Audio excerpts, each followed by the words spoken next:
my last thought for this one is how do you actually play around with it and see what it can do, right? So this is the idea here is that it's a sun responsive facade.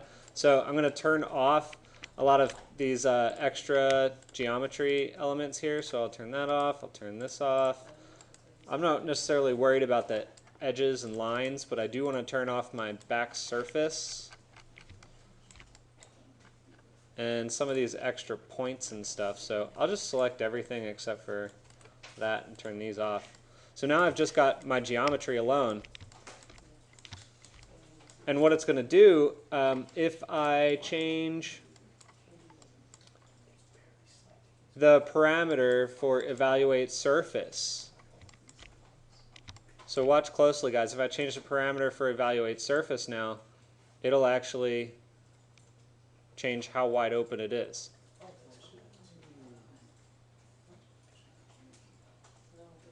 So it's actually when you have them almost fully open, the troubling thing is that you don't really see that large of a difference in the density of your facade across the whole surface. You can really see a difference more when it's kind of closed like this. So you see that these are almost fully closed and that one's, you know, pretty wide open for the most part because it's mimicking the openness of the scaled surfaces that you created. So that's really the primary driver of the fenestration percentage. Okay, so there's one other thing that I just wanted to show you to kind of begin to think about assemblies, right? How do you actually turn this into facade components that make it look real? And you wouldn't really just have a piece of paper or a bed sheet out there that's folded into rigid frames or rigid panels. You'd have to have a frame on it.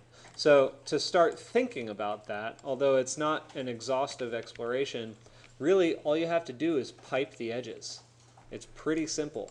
So these are your inner and outer edges. So if I take a pipe and I drop it in with a radius of, I don't know, 0.25 I'll start with, and I plug these both in,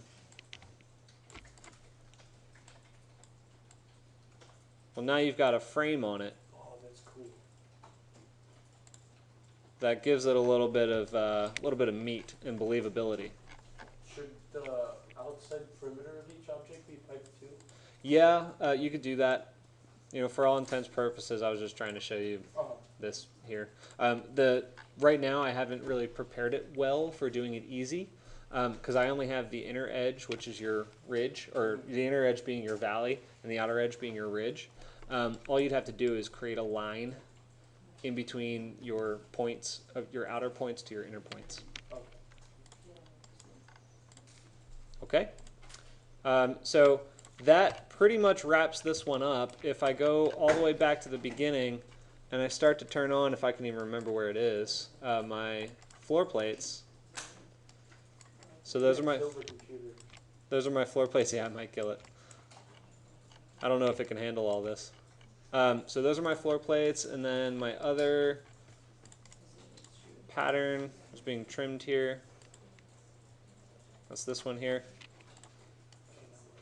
All right, so it's really starting to slow down here, but now you can kind of see the idea of tile patterning, and we explored sun responsive facades, which give us some fenestration that we can really kind of wrap our head around there. Yes? Would the only way to be able to make those respond to the sun would be to do it